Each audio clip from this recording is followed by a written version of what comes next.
Betla national park থেকে মাত্র 3 kilometre দূরে পালামাওয়ের কেল্লা। সকালে জঙ্গল সাফারি সেরে আমরা বেরিয়ে পড়লাম পালামাওয়ের কেল্লা দেখার উদ্দেশ্যে। ঝাড়খণ্ডের গ্রাম পেরিয়ে এগিয়ে চলেছি। জঙ্গলের মধ্যে দিয়ে পথ চলেছে পালামৌ কেল্লার দিকে। পালামাওয়ে দুটি কেল্লা, একটি পুরাতন এবং একটি নূতন। দুটি কেল্লাই অবস্থান করছে লাতেহার জেলার ঔরঙ্গ নদীর পাশে। পুরানো কেল্লাটা সমতল ভূমিতে এবং নতুন কেল্লাটা পাহাড়ের উপর। গাড়ি এসে থামলো একটি পাহাড়ের তলদেশে। এই পাহাড়ের উপরে নূতন কেল্লাটি। বেশ কিছুটা ট্রেকিং করে ওপরে উঠতে হবে। পাহাড়ে পাথুরে রাস্তা ধরে উঠতে লাগলাম।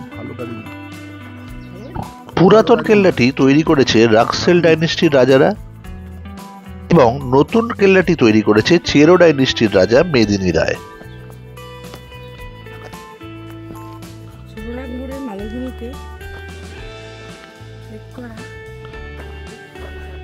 এসে গেছি আমরা, ফোর্ট দেখতে পাচ্ছি, উঠে এসেছি। আর একটু সামান্য গেলেই ফোর্ট দেখা যাচ্ছে। ফোর্ট হ্যাঁ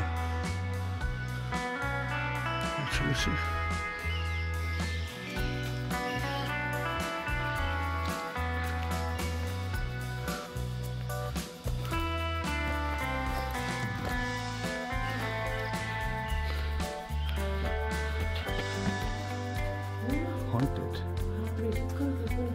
বেরিয়ে যাবো। বাহ,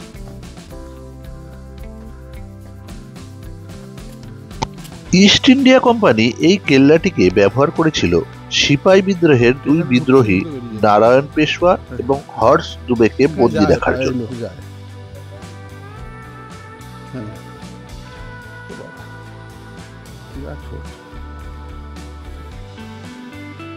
ট্রেকিং করে ওপরে উঠে বেশ হাঁপ ধরে গিয়েছে।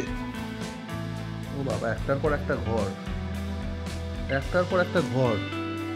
এগুলো পক্ষ, আবার এটা দিয়ে সিঁড়ি উঠে যাচ্ছে। ওরে বাবা, দারুণ। পেছন দিকটা দেখো, একটার পর এক ঘর।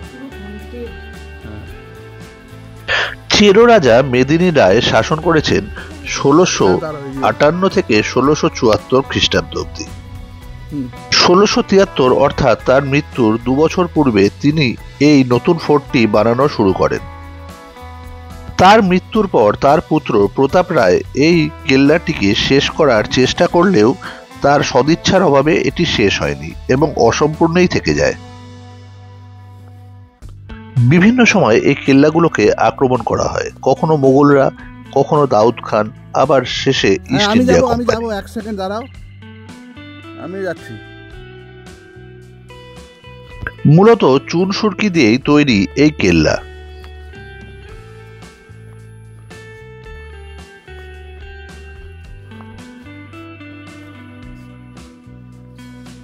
ওখানে বসতি।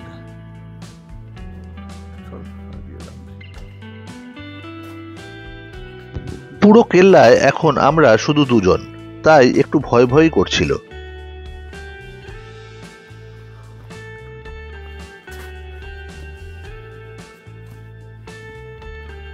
তাও মনে সাহস নিয়ে ঘুরে দেখলাম কেল্লার ধ্বংসাবশেষ।